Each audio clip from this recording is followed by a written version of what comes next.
सभी का स्वागत है। देखिए, हम लोगों ने कल बात किया था डे 1 की।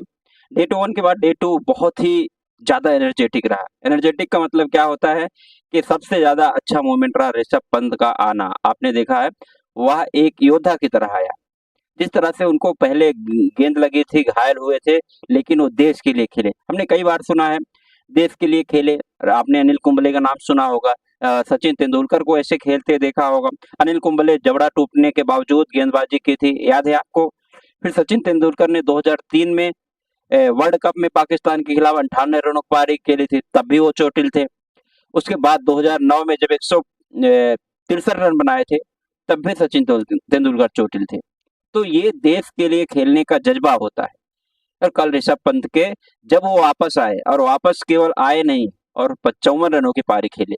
जब टीम इंडिया का कोई खिलाड़ी इतना बेहतरीन प्रदर्शन नहीं कर रहा था इस मैच में, खासकर किसी के नाम सेंचुरी नहीं थी, तो 54 रन एक संजीवनी बूटी के रूप में आए थे। ठीक है ना? इसी तरह आपने ग्लेन मैक्सवेल की इस पारी को याद करिए, जब अफगानिस्तान के विरुद्ध उन्होंने दोहरा शतक लगाया था।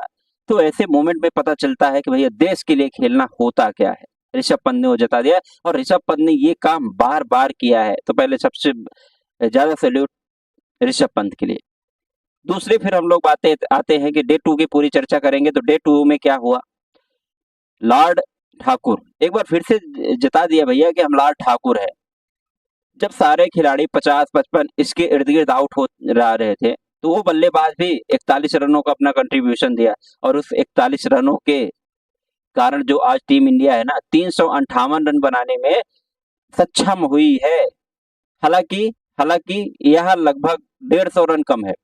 मैं कह सकता हूँ भारतीय टीम के लिए 150 रन कम है। कैसे 150 रन कम है? क्योंकि भारतीय टीम की गेंदबाजी अगर देखें ना, तो इस उस लय पे है नहीं, जिस तरह लय पे रहती थी। जसप्रीत बुमराह भी इतना इफेक्टिव हो नहीं पा रहे हैं। क्या पता उनको कुछ जोड़ीदार नहीं मिल पा रहा है, या फिर थोड़ा बहुत कप्तानी में भी दिक्कत है। क्योंकि जिस जिस तरह से कप्तानी की जाती है, और टीम सिलेक्शन में भी दिक्कत हो सकती है। एक स्पिनर को आपको लेना चाहिए, मेरा यह कहना है। कुलदीप यादव को नहीं खिला रहे हैं, आपके पास ऑप्शन नहीं जाते। जब विकेट नहीं गिरता है, तो वहाँ पर स्पिनर काम आता है, और ऐसे स्पिनर है नहीं हमारे पास, क्वालिटी स्पिनर। तो ये समस्या जा रही है। तो फिलहाल लेखा-जोखा यही था, 358 भारतीय टीम ने बनाए। ठीक है? उसके जवाब में आपको सबसे बेहतरीन यहाँ पर पारी ऋषभ पंत की लगी। यशस्वी जायसवाल ने स्टार्टिंग में 58 रन ज़रूर बनाए, साई सुदर्शन भी बढ़िया दिखे, और तारीफ करूँगा मैं वाशिंगटन सुंदर की, और लास्ट में शार्दुल ठाकुर की। ठीक है? डीएसपी साहब अगेन नॉट आउट। तो ये भारत की तरफ से रहा। वहीं आपने फिर से उस व्यक्ति को विकेट दे दिए जो आपको मैच हरा सकता है, वो है इंग्लैंड का कप्तान बेन स्टोक। जिस तरह से आप विकेट देते रहेंगे ना, तो दूसरे पारी में भी आके ऐसे ही करेगा, और जितना उसको आप वो करते रहेंगे, कॉन्फिडेंस देते रहेंगे, वो आपके लिए घातक है। वह एक खिलाड़ी ऐसा है, पूरा मैच पलट देता है। देखिए, जो बंदा टी20 ओडीआई नहीं खेल रहा, टेस्ट खेल रहा, तो उसको समझ सकते हैं उसके अंदर क्रिकेट कितना है और जुनून कितना है। आखिरी मैच में हमने देखा। तो यहाँ पर बेन स्टोक ने आपको पीछे ढकेला है। फिर अगर बैटिंग की बात की जाए, तो आपने यार बॉलिंग कर क्या रहे हैं? मुझे समझ में नहीं आ रहा है कि बेन स्टोक, सॉरी, जैक क्राली और बेन डकेट को आप आउट क्यों नहीं कर पा रहे हैं? क्या समस्या है?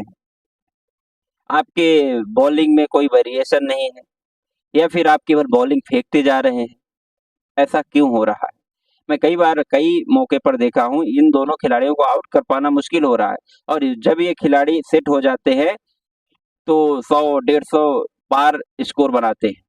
हालाँकि इस मैच में 84 रन पर और एक 94 पर रन पर आउट हुआ, लेकिन समस्या है भारतीय टीम के लिए। जबकि इतने ये एक्सपीरियंस खिलाड़ी नहीं है, इतने मंझे हुए। ठीक है, जो रूट को आप नहीं आउट कर पा रहे हो बात अलग है, लेकिन इन खिलाड़ियों को तो आउट करिए।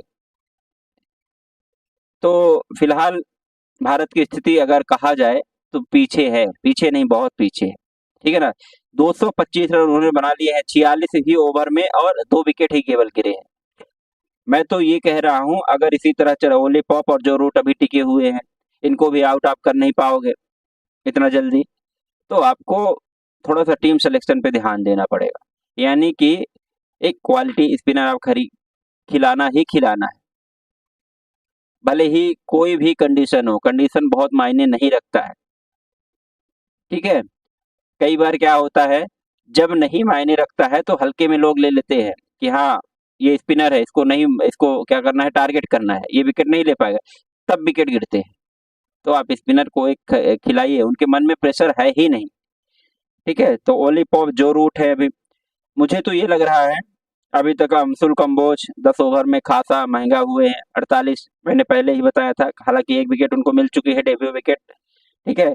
रविंद्र जडेजा को एक विकेट मिला है, लेकिन जिस समय पर सिचुएशन पर विकेट गिरना चाहिए वो गिर नहीं रहा है। बॉलिंग चेंजेस में बहुत दिक्कत आ रही है, क्योंकि ऑप्शन आपके पास क्या है, उन्हीं फास्टर को रोटेट करिए, और फास्टर कितना बॉलिंग करेगा? स्पिनर आपको क्या करता है, एक कप्तानी में बहुत सहयोग करता है, तो स्पिनर जरूर होना चाहिए था। इसके साथ मैं जाऊंगा, अगर ये मैच अगर आप हार गए तो फिर मतलब कि आप बाहर ही हैं, फिर लगभग आखिरी मैच में बहुत प्रेशर आ जाएगा।